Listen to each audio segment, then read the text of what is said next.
Can we see a change, right? Can we see things changing in foreign policy under this government of national unity, right?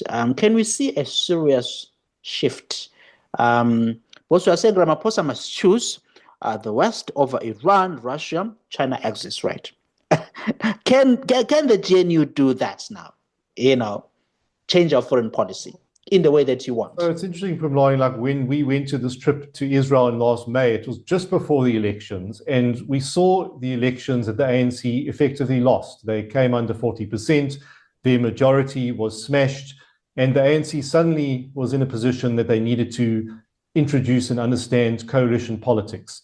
Now, the idea about coalition politics is that, and the sort of logic behind the government of national unity, is that there needs to be some kind of negotiation between the different parties in terms of how they navigate the future of the country in a way that sort of speaks to unity.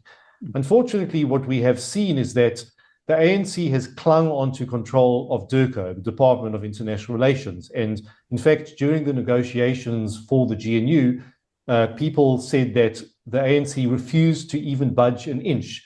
DIRCO, interestingly, they refused to allow any other party to control. It was going to be their thing. And that's a very interesting and problematic point. And we have, in fact, seen the results of that. So the ANC has used that to control the path of South Africa's foreign policy. We've certainly seen that in the past year. They have not allowed any other parties to play a role there. And it is extremely problematic.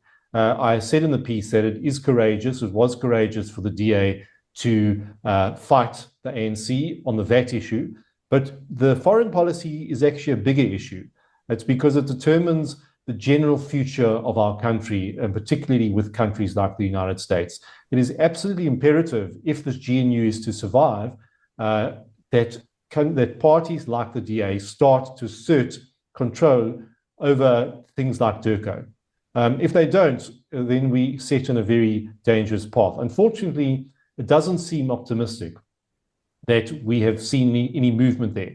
We've certainly seen how the ANC still clings on to control of DIRCO. We see statements from DIRCO are purely anti-Israel propaganda, pro-Hamas propaganda. If you just go and do a cursory glance at the stuff that DIRCO pushes out almost on a weekly basis, it's just anti-Israel nonsense. There's no proper intellectual, intelligent conversations there. There's no nuance. It's usually problematic, and people read these, people take note internationally.